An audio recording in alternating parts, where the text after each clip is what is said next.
చాలా విషయాలు ప్రస్తావిస్తూ గత ప్రభుత్వంలో నంది అవార్డులు ఉండేటివి మీరు పునరుద్ధరిస్తే బాగుంటుంది అని చెప్పి సినీ ప్రముఖులందరూ నన్ను అడుగుతా వాళ్ళకు ఒక మాట చెప్పిన.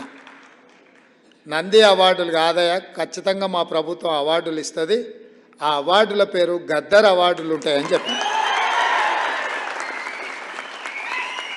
తెలంగాణ రాష్ట్రంలో కవులకు, కళాకారులకు, సినీ ప్రముఖులకు రాష్ట్ర ప్రభుత్వం తరఫున అధికారికంగా ఇచ్చే అవార్డులకు గద్దర్ అవార్డ్స్ అనే పేరు పెట్టి గద్దరన్నను గౌరవించుకుందామని చెప్పి ఈ వేదిక మీద నుంచి చెప్తున్నా. ఇదే శాసనం, ఇదే జీవో అని చెప్పి, నా మాటనే జీవో